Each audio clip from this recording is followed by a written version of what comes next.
أن هذه الفلسفة الاجتماعية وإن كانت لها جذور تاريخية قد تمتد بحسب ما هو مكتوب إلى اليونان وطورها ابن خلدون خاصة في مفهوم العصبية، أنه يتحدث عن روابط فردية وجماعية ومجتمعية.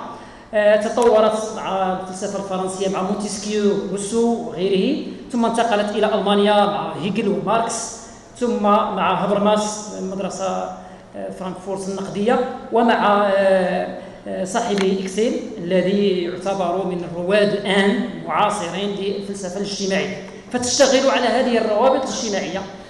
هل توجد في التفكير الصوفي والسلوك الصوفي أم لا؟ فأنا لا يهمني في هذه المداخلة التلصص على عقائد الصوفية، ولست أهلا لذلك، ولا البحث في انحرافات من انحرف أو الدعوة إلى التصوف أو إلى غير ذلك، أو مراجعة أقوالهم أو عقائدهم. فالخطاب الصوفي خطاب أقوال وأحوال يصعب البت فيه فقط من خلال المنهج الفلسفي. فهذه الورقات تحاول أن تبتعد عن أحكام التقريرية والمحاكمات العقدية والتوصيفات الاستعجالية، ولتنتقل إلى النظر في التراث الصوفي بشمال المغرب كما قلت من زاوية مختلفة، هي زاوية الفلسفة الاجتماعية، لتجيب عن السؤال التالي: هل يحضر الوعي والفعل الاجتماعي في النظر الصوفي؟ وما درجة هذا الحضور؟ وهل تعترف الدعوات الصوفية بالآخر وبحقوقه الشخصية والعامة؟ وهي الخدمة الاجتماعية والاهتمام بالإنسان من حيث كونه إنسانا من صميم السلوك الصوفي والفهم الصوفي، أم فقط من مقتضياته الاستقطابية الإيديولوجية؟ وهل كان الصوفي يخدم نفسه فقط بوصفها عاصمة لوجوده، أم أنه خدم الناس بخلقه وسمته وبسط يده والدعوة إلى ذلك؟ سأنتقل من هذه المقدمة أمر على الفصل الأول عنوانه التصوف كمدرسة اجتماعية، والفصل الثاني الذي عنوانه أصول التفكير الاجتماعي للتصوف المغربي، إلى المحور الثالث الذي أدرس فيه نماذج كثيرة، وعلى رأسها أدرس نموذج لعالم صوفي هو أبو العباس السبتي رحمه الله. والنماذج الأخرى في العرض منها سيدي أحمد بن عجيبة، سيدي أحمد بن الصديق، سيدي عثمان بن مشيش، أبو الحسن الشاذلي وغيرهم. أبو العباس السبتي هذا العالم الفقيه كان يشتغل بقراءة القرآن ليل نهار، ووردت عليه واردة أو ورد عليه وارد كما يقول هو، قال يعني بكلامه: لما نزلت بجيليس قال وجدت آية من كتاب الله. وهنا يعني أحيل إلى مصدرية القرآن في التفكير الصوفي. وجدت آية من كتاب الله ترد على قلبي كثيرا وعلى لساني، وهي قوله تعالى: إن الله يأمر بالعدل والإحسان، سورة النحل.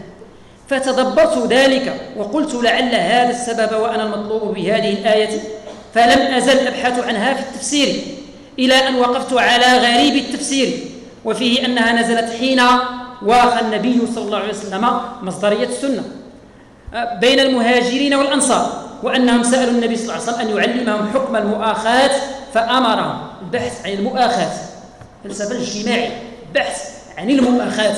استخرج من هذه الآية تأصيل لضرورة المؤاخاة بين الناس، فأمرهم بالمشاطرة، مشاطرة أي مشاطرة أرزاقهم مع الآخرين. فعمل بذلك، تتمة قوله، عمل بذلك 20 سنة، ثم انتبه إلى أنه ينبغي أن يجتهد أكثر، فقام بالحفاظ لنفسه بثلث ماله فقط، وإنفاق الآخر على المحتاجين. ثم في آخر حياته قال إلى أن قال: وعقدت مع الله عقدا أن كل ما يأتيني من خير قليل أو كثير أمسك منه سبوعين، حق النفس وحق الزوجة، وأصرف 5 أسباع لمستحقها، فما قلت يا ربي إلا قال لي لبيك.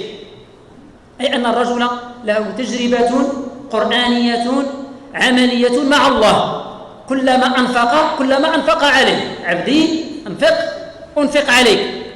الفلسفة الاجتماعية من خلال هذا النص، من خلال استقراء مجموعة من النصوص، هي فلسفة غيرية ليست فلسفة فردانية.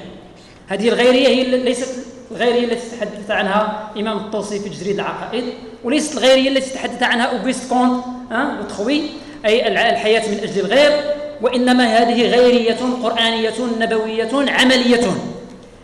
بنى أبو العباس السبتي منهجه الصوفي كاملا على التفكير في الغير اعترافا وخدمة. هذا ليس كوجيتو أنا أفكر إذن أنا موجود، أنا أفكر إذن نحن نوجد، أنا أفكر إذن نحن نوجد. أصول التفكير الاجتماعي إن سمينا بين مزدوجتين تجاوزا بالكوجيتو. فبنى فلسفته الاجتماعية على الصدقة، حيث يرى أن لباب القوانين الشرعية هو إعطاء الصدقة باستمرار وبغير حساب. هذا عنوان للغيرية، فيه كلام كثير. المسألة الثانية كلية الاجتماع في التصوف السني. الإمام السبتي فسر القرآن كاملا والإسلام كاملا بإرجاعه إلى الإنفاق والعطاء، يشجع الإنسان على السخاء. فإذا كنت تحب أن تعطي فأنت تتدرج في مدارج الإيمان. إذا كنت تحرص على أن تأخذ من الناس وتنظر إلى الناس من حيث أنت تطمع فيهم أن تأخذ منهم، فأنت في تراجع. فينبغي أن تنفق وأن تعطي، وكلما أعطيت أكثر كلما تقربت من الله أكثر. مسألة الثالثة الفلسفة الاجتماعية وما سميته بالثقافة العباسية. نحن نعرف ما يسمى بالعباسية في المغرب كله، من مراكش إلى المغرب كله إلى خارج المغرب.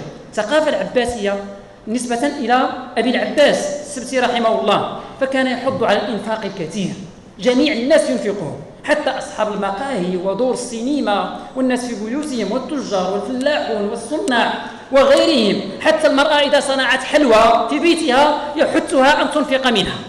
فكان يقول مذهبه الشهير الذي باركه ابن رشد، كان يقول الوجود ينفعل بالجود. الوجود الحياة تتغير بالعطاء وليس بالأخذ. إذن هذه فلسفة متقدمة في تحريض النفس الإنسانية على العطاء وعلى على الإنفاق. فهذه الواقعية الاجتماعية عن أبي العباس السبتي، استغفر الله